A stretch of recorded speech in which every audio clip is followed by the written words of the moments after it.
You may remember this from about 2 weeks ago.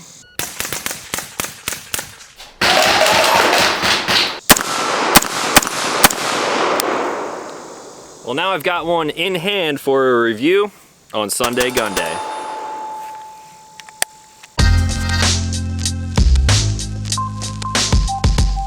What's going on, everyone? Back with another episode of Stuff and Things, and today we're switching things up a little bit once again, and we're taking a look at a very purpose-built, off-the-shelf AR pistol, which is set up perfectly for personalization. Now, I'm not gonna lie, typically when you see me doing build videos, I tend to sort of blend the line of function and Gucci-ness. But for what this pistol is, I'm going to focus strictly on the function this time. I'm going to be testing this in its stock form now, and it's already a workhorse, so with aesthetics to the side, I'm going to see how this thing performs now and see what, if any, improvements I can make to this thing to make it function more to my liking. So with all that being said, let's get into this BCM 11.5-inch pistol.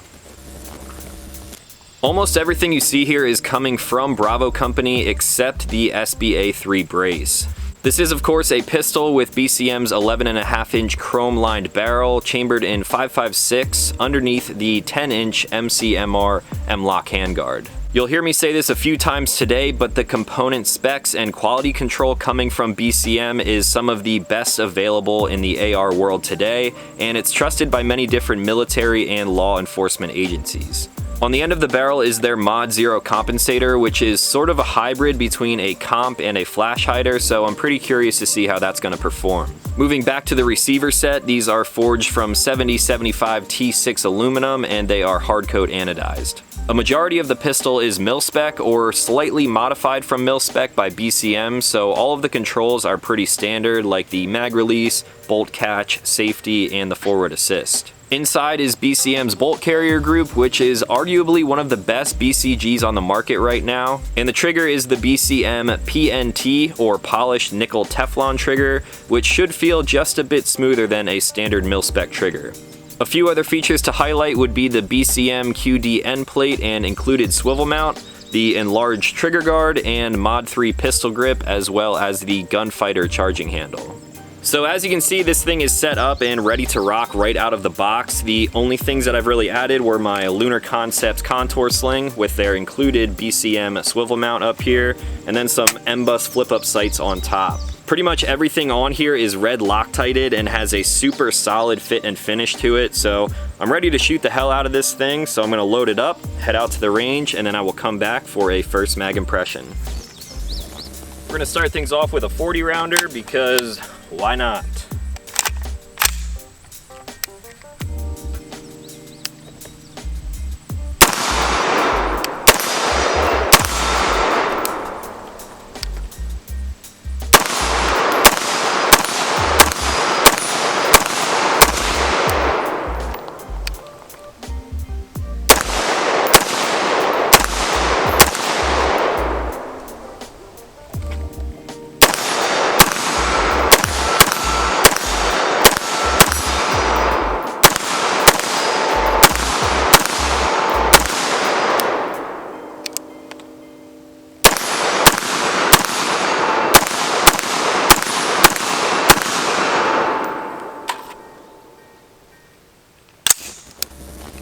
Alright guys, back for a quick first mag impression. I'm going to start with the ergos because this is one thing that I probably will not really change a whole lot on this pistol. A lot of people will say that the 11.5-inch barrel is the superior length when it comes to an AR pistol, and I'm definitely one of those people. I think this is a good overall length for pretty much anything that you want to do. Ballistically, you're still going to be able to get out to some longer distances, but at the same time, it is very maneuverable, especially when you couple it with a brace like this SBA3 right here. I really like this pistol grip. Typically I will run something like a Magpul K2 grip with a little bit less of an extreme angle, and this one sort of comes like that right out of the box. So when I pull this thing into my shoulder, it has a great length of pull for someone my size, and I can definitely get very comfortable shooting this thing. I did of course go with the MCMR version, which is the M-LOK handguard up here. I'm definitely a big fan of Magpul stuff. I like the size of it. It feels good in my hands and it's not too big. I'm not really a huge fan of the quad rail, so I'm cool with just having the rail on top there. And the only thing that I would probably do to this is add some like rail scales on there just to add a little bit more grip to it.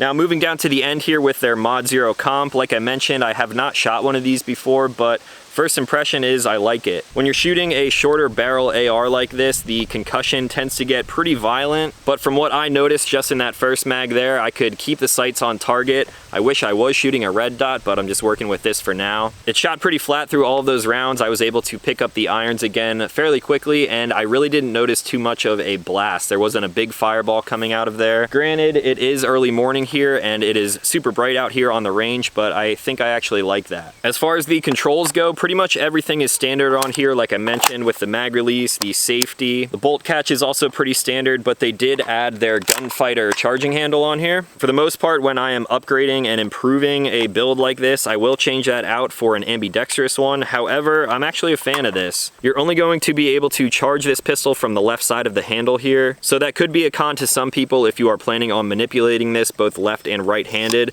However, with that form factor, you get something that is very streamlined and it's really not going to snag on anything. If you've been watching the channel for a little while, you will know that I've tried out a bunch of different charging handles and some of them get pretty ridiculous. So this one definitely functions very well. The rifle actually feels really smooth. Just like all my videos, that was obviously the first couple of rounds that I put through it, and it feels good right from the start. So it doesn't seem like there's going to be a whole lot of break-in on this. The USGI-H buffer system in here is feeling really smooth, and we can talk about that as well as the trigger a little bit later after we shoot this thing some more. So I'm going to load up a few more mags, head out on the range here, and then we will start to put this thing through its paces a little bit more.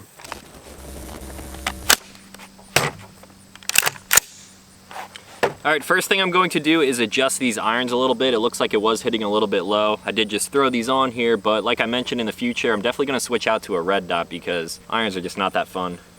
Now let's see where we're hitting.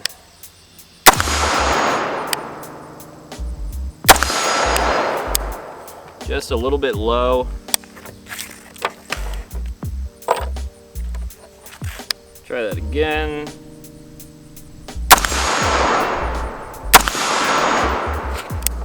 Right on the money. Let's try out a little distance with these irons real quick.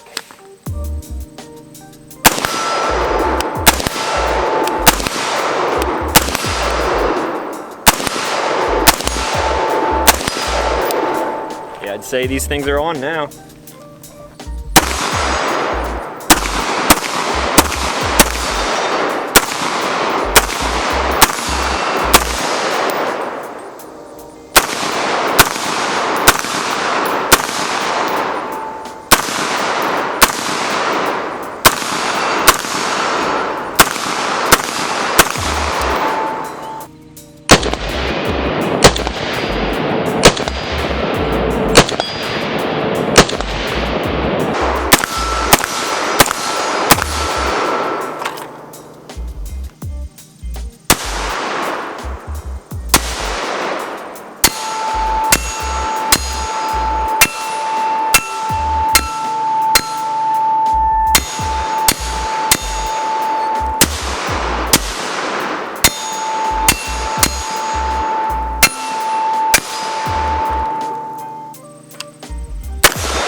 I was not ready for that reload.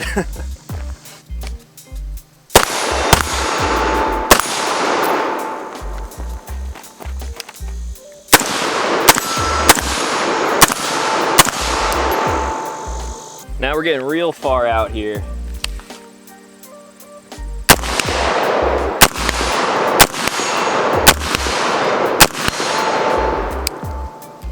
Not too bad for some irons.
Alright guys, back for some final initial thoughts on this BCM 11.5-inch pistol. This was obviously designed for some special operation forces, and those guys obviously know what they're doing, so this thing shoots just as you would expect. The tolerances on here are super tight, even though it is a forged receiver set, and I saw some great accuracy even with these iron sights out to about 100 yards. The combination of the good ergos, the buffer system, and this comp on here made it shoot nice and flat. I really didn't notice any big blast or concussion the entire time shooting, and it's straight up a workhorse. There isn't a whole lot that you really need to do to improve this thing, but there are some minor tweaks that I will do in the future and sort of personalize this thing to be a little bit more functional for what I want to do with it. The carbine length gas system in here and the steel gas block should keep this thing very reliable for however many rounds you end up putting through one. It's relatively clean right now, but in the future I think one thing that I will probably end up doing is throwing a war comp on here and a SOCOM suppressor. I will probably end up setting this thing up pretty similar to the SBRs that we were running in the Surefire Battle of the Bills event.